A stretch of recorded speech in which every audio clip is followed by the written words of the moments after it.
Hello guys, it's me Simo Orahara, and in this video we will talk about one of the most important characters that appeared in the final arc, Nimaya Oitsu, the Zanpakuto creator and the third officer of the Zero Squad. So as a start, we all agree that in terms of fights, Zero Squad was a big disappointment, but on the other hand we can agree that the role of each member and what they made as achievements during the history of the Soul Society changed a lot of our perspectives and how we look at the story, especially when we talk about Ichibi and Oitsu Nimaya. And I previously talked about Ichibi, the leader of Zero Squad, and how he is the oldest Shinigami the story knew, as he appeared in the original world before the creation of the current Bleach worlds we know. And apparently the second oldest Shinigami in the story is Nimaya. We don't know exactly whether Nimaya was also born in the original world or was he born after the Soul Society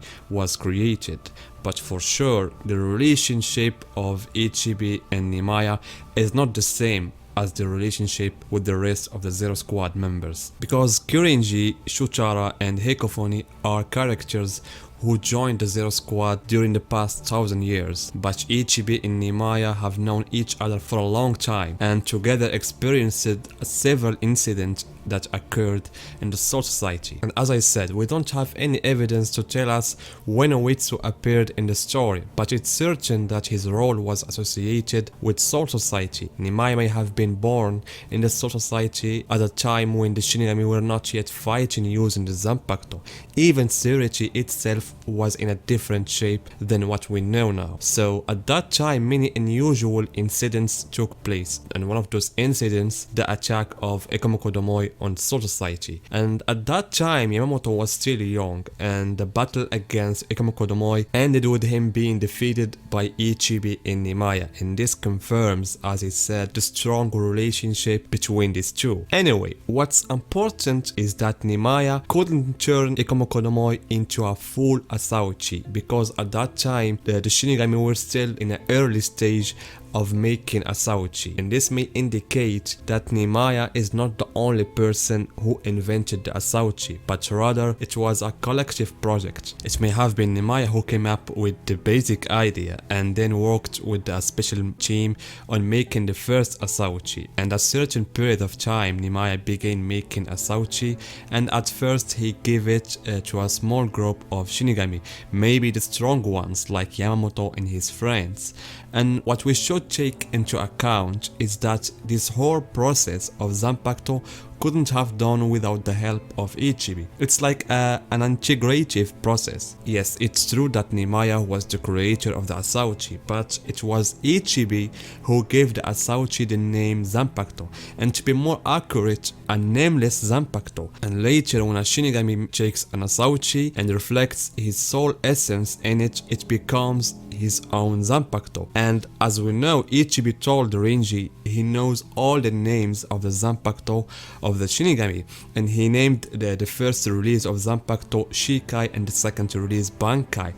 That's why I think Ichibi and Nimaya had a very big role in making this important invention. Nimaya made the basic material, which is Asauchi, and Ichibi named the techniques of this weapon until it became the form we know. But the important question remains, how does Nimaya make Asauchi? He mentioned that white was made based on the souls of Shinigami, which is the same way Nimaya made the Asauchi. So how does Nimaya get those Shinigami souls? And the other things is that we know that the Asauchi are swords without an identity or a name, and we have previously seen their shape and how they look like. And later when a Shinigami obtains one of them, he makes it his own Zanpakuto, and after that the Zanpakuto takes its own form. In other words, it is rare to find a Shinigami who has two souls of Zanpakuto. We only have two cases. Kyoraku, who has Ohana and Okyo, and that's because Ohana gave birth to Okyo in order to hide the Hakyokan sword, and while Okitake obtained a second sword due to the influence of the Mimihagi. And we have the case of Ichigo because he has the power of Quincy. So the idea that I want to reach is that in the normal state, a Shinigami can only reflect the essence of his soul